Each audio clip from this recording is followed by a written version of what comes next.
You've been a good and faithful servant, Severus. But only I can live forever.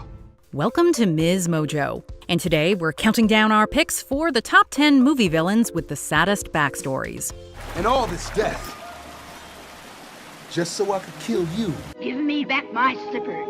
I'm the only one that knows how to use them. They're no use to you. My passion, thoughts for my bride alone. For this list, we're looking at movie baddies whose backstories will make you saddies. We'll be excluding animated and classic Disney villains, as those meanies already have their own list. Do you feel sorry for any of these bad guys and girls? Let us know in the comments. Number 10. Frankenstein's Monster. Mary Shelley's Frankenstein. It's alive. It's alive. Mary Shelley never gave the creature a name in her novel, but the moniker Frankenstein's monster pretty much sums it up, including the creature's struggle for identity. What have I done? Created by the scientist Victor Frankenstein, he was cobbled together from various corpses. How is it pieced together? From bits of thieves, bits of murderers? As such, Frankenstein had a responsibility to care for his creation. Instead, he attempts to kill him. Even when the monster tries to help, he finds himself attacked and shunned by society rather than accepted.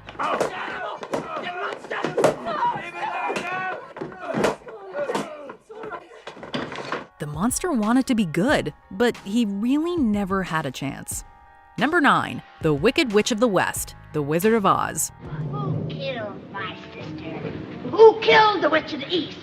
Was it you? It's easy to hate on the Wicked Witch of the West with her crackly voice, green skin, and her hatred of the sweet and innocent Dorothy. But how would you feel if a stranger landed a house on your sister and then stole her magical shoes? Give me back my slippers. I'm the only one that knows how to use them. They're no use to you. Then she breaks into your home to steal your broomstick. Put yourself in the witch's shoes and you might find yourself feeling a little sympathy. That's a good little girl. I knew you'd see reason. To top things off, Dorothy commits another act of manslaughter when she accidentally kills the Wicked Witch of the West with a bucket of water. I'm melting! Melting! Oh, what a world! What a world! If you're familiar with the musical Wicked, you'll have even more empathy for this witch who fell from grace. Number 8. Severus Snape, the Harry Potter franchise. It's come to my attention that earlier this evening, Harry Potter was sighted in Hogsmeade. Throughout the Harry Potter films, Snape is portrayed as an antagonist, but it's eventually revealed that the story is much more complicated. The Half-Blood Wizard's cruel treatment of Harry goes back to the way that Harry's father James mistreated him as a child. Snape was also desperately in love with Lily, who wound up with James. Yes, he did become a Death Eater, but he later also becomes a double agent who played a key role in Voldemort's defeat. You must be the one to kill me, Severus. It is the only way. Only then will the Dark Lord trust you completely. In the end, he pays the ultimate price, his last thoughts of Lily. It doesn't get much sadder than that. Lily? After all this time? Always. Number 7. Sweeney Todd. Sweeney Todd, the demon barber of Fleet Street. How about a shave? Sid, sir. Sid. Sweeney Todd wasn't always a murderous barber. In fact, he wasn't always Sweeney Todd. He was just a happy barber. Benjamin Barker, married to his beautiful wife Lucy. A foolish barber and his wife. She was his reason and his life. Life was good until the corrupt and evil Judge Turpin, who had a thing for Lucy, convicted Barker on false charges to get him out of the picture. A pious vulture of the law, who with a gesture of his claw removed the barber from his plate. When Barker finally returns to London after 15 years, he's told that upon his exile, Turpin assaulted his wife. She killed herself, and Barker's daughter is now Turpin's ward. It is with this sadness and hatred in his soul that Barker becomes Sweeney Todd and begins his journey of murder and revenge. At last, my arm is complete again. Number 6. Eric Killmonger, Black Panther. The sunsets there are the most beautiful in the world. The death of a loved one is often the catalyst that sends a villain on his dark path, and that is exactly what happened to Eric Killmonger. Eric's father, Njobu, wanted to share Wakanda's weapons with people of African descent around the world to help them fight oppression. Prince Njobu, you will return home at once, where you will face the council and inform them of your crimes. After Njobu is killed by his own brother T'Chaka, Eric becomes determined to get revenge and to carry out his father's plan. Wakanda has the tools to liberate them all. And what tools are those? Vibranium.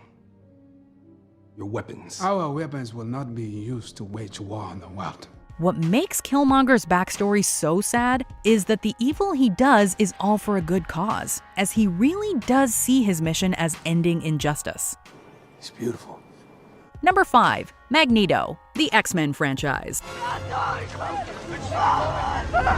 When it comes to the X-Men, we all know that Professor X is the leader of the good mutants and Magneto is the leader of the bad mutants. But before this schism in the mutant world happened, there was a time when Xavier and Magneto were the best of friends. They both care deeply about mutants and want to protect them. But while Xavier thinks this can be done in cooperation with humans, Magneto believes that the mutants must rule on their own. The war is still coming, Charles, and I intend to fight it.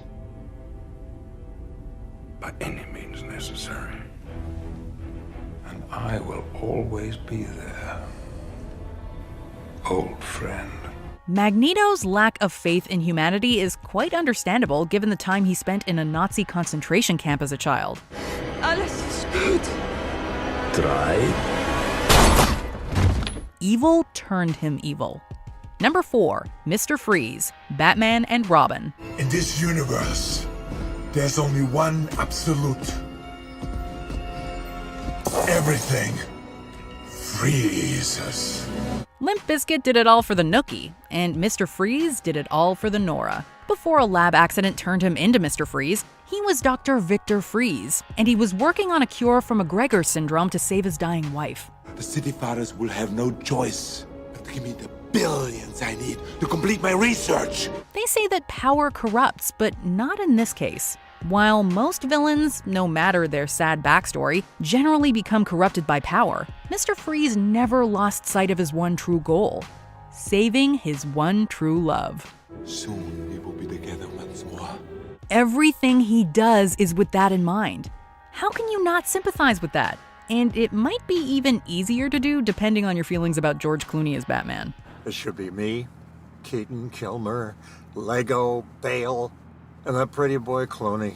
Number 3. Harley Quinn, Birds of Prey. This is me, Harleen Quinzel. When I was a kid, my dad traded me for a six-pack of beer. But however many times he tried to ditch me, I kept coming back. Harley Quinn is a badass, but the road that led her there was one filled with bad people. Her alcoholic dad never wanted her and eventually gave her away to an orphanage, where the nuns used corporal punishment.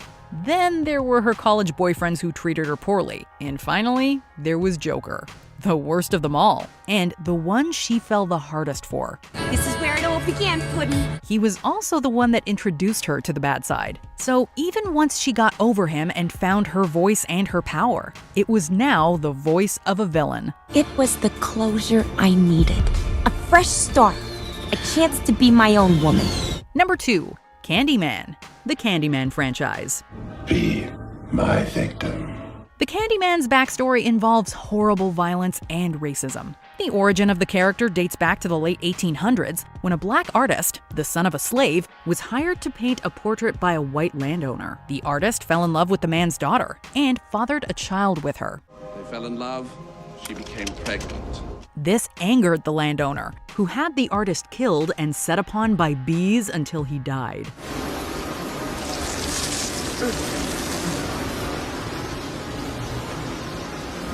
Well, before he died, the artist was able to transfer his soul into a mirror, and throughout the ages has survived on the fear of his name and his legend. Your father found out that the Candyman was born here in New Orleans. His name was Daniel Robitaille. Like with Magneto, this is another case of evil making evil. Number 1. Hannibal Lecter, The Silence of the Lambs, and Hannibal Rising. I would have used the butcher's knife, but the sword seemed so appropriate. It was the Nazis again who destroyed this young boy's faith and unleashed his inner villain. When retreating Nazis kill their parents, Hannibal and his sister Misha are left alone in a cabin. However, a group of Lithuanian looters, led by a Nazi collaborator, find them. Let's take her. She's going to die anyway. They kill Misha, consume her, and give the rest to her brother. While Lecter does survive, he's irrevocably changed. When he grows up, he hunts down the men who murdered his sister. But they aren't the only ones he kills. He ends up murdering and eating quite a range of victims. If his childhood hadn't been quite so traumatic, he might have used his brilliant mind for good instead. A census taker once tried to test me. I ate his liver with some fava beans and a nice Chianti. Do you agree with our picks? Check out this other recent clip from Ms. Mojo. And be sure to subscribe and ring the bell to be notified about our latest videos.